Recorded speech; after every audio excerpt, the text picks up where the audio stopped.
बबलू रहता था। वो हर रोज हलवाई के यहाँ से गणेश जी के लिए लड्डू खरीदता था। हरिया काका 2 लड्डू पैक कर दो। ये ले बबलू 2 लड्डू। लेकिन तुम हर रोज सिर्फ 2 लड्डू ही क्यों भोग में लगाते हो गणेश जी को? कभी 1 किलो भी लगाया करो। मैं गरीब हूँ काका, मेरे पास इतने ही पैसे होते हैं कि मैं 2 लड्डू भोग लगा सकूं। और वैसे भी गणेश जी को तो मिठाई के वजन से मतलब नहीं रहता, उन्हें तो भक्त की साफ भावनाओं से मतलब रहता है। सही कह रहे हो।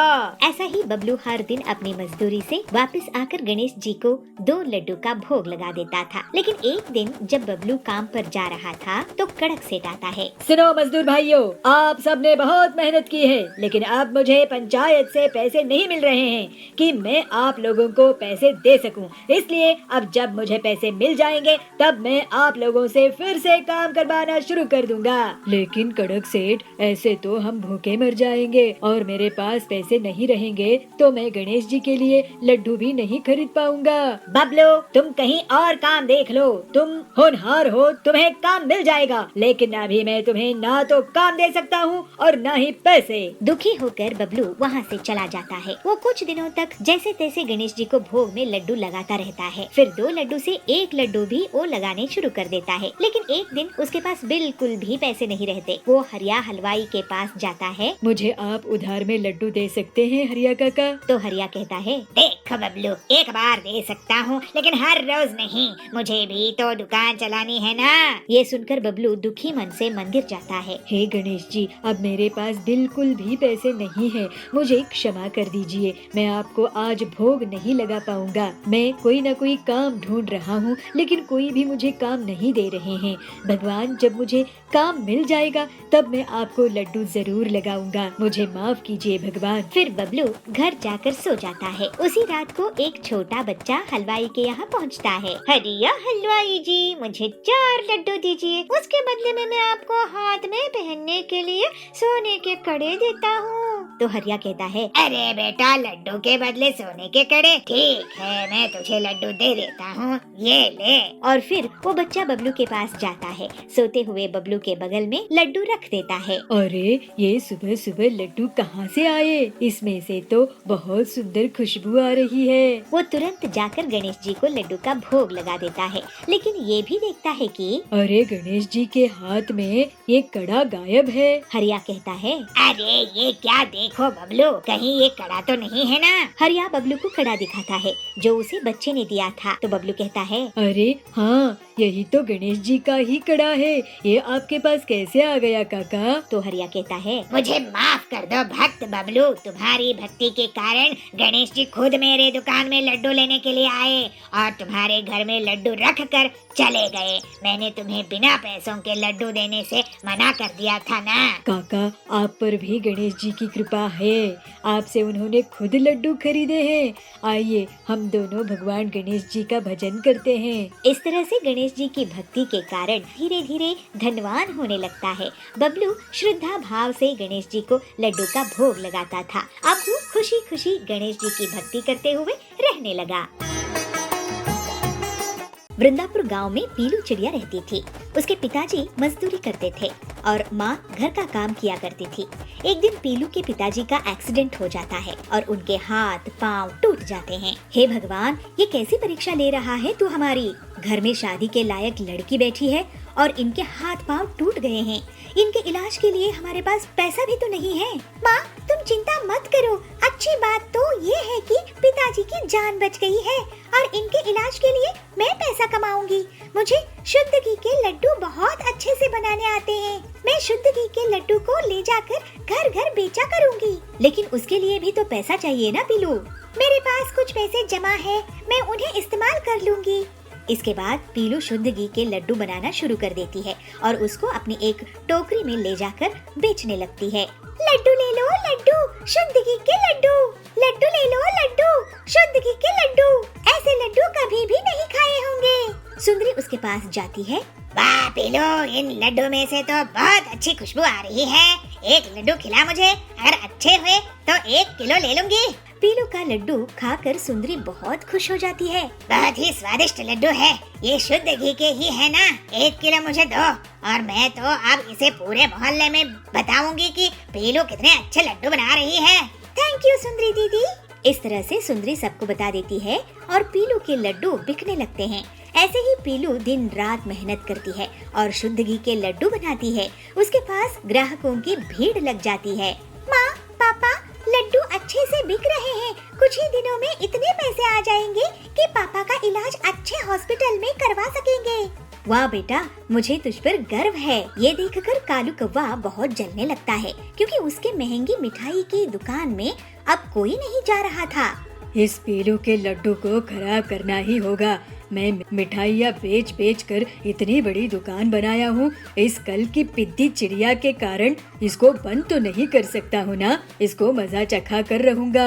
अगले दिन पीलू कालू की दुकान से सामने से गुजर रही थी। तभी वहाँ पर जाबाज आ जाता है।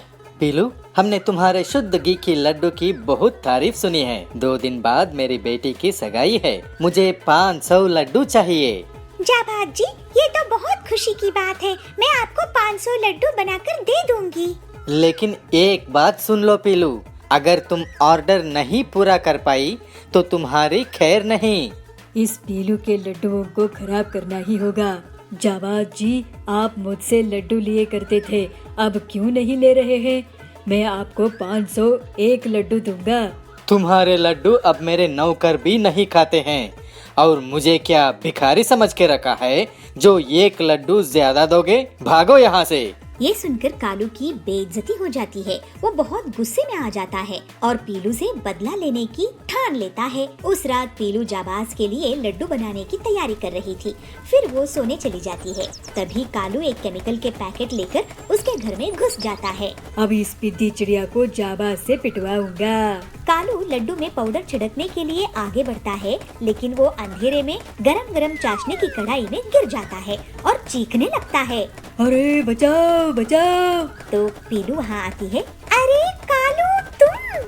फिर पीलू कालू को बड़े चम्मच से निकालती है। मैं तुम्हारे लड्डू बर्बाद करने के लिए आया था इस केमिकल के साथ, मुझे माफ कर दो पीलू।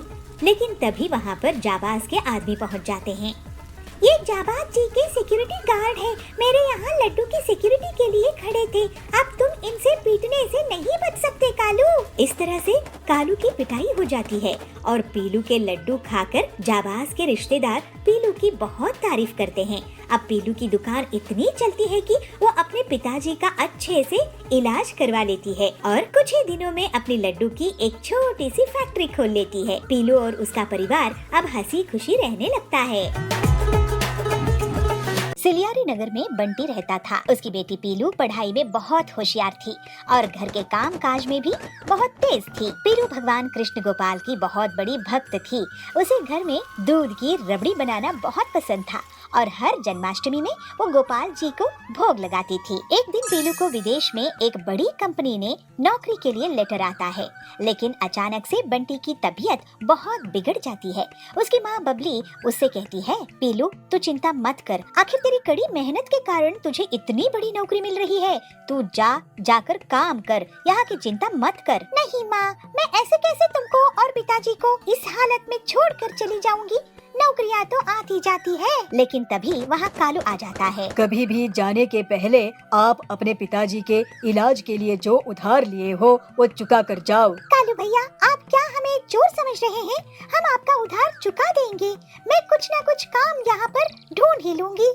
बेटी, तुझे इस जंगल में कौन नौकरी देगा? तू कितनी होशियार है। माँ, गोपाल जी के रहते आप किसी भी बात की चिंता मत करो, ये सब संभल जाएगा। फिर पीलू जंगल में नौकरी की तलाश में भटकती रहती है, लेकिन उसे कोई भी अच्छी नौकरी नहीं देता है। उसे एक आइसक्रीम की दुकान दिखती है। हरिया काका, बहुत भूख लगी है, थोड़ी आइसक्रीम देना। ये लो बेटे आइसक्रीम। ये अच्छी तो है, लेकिन विदेशी स्वाद वाली है, नकली फ्लेवर्स की बनी हुई। आजकल कौन घर में मिठाइयाँ बनाता है? हरिया काका, मैं घर में बहुत ही स्वादिष्ट रबड़ी बनाती हूँ, हर साल मैं अपने कृष्ण गोपाल जी को रबड़ी कुल्फी का भोग लगाती हूँ।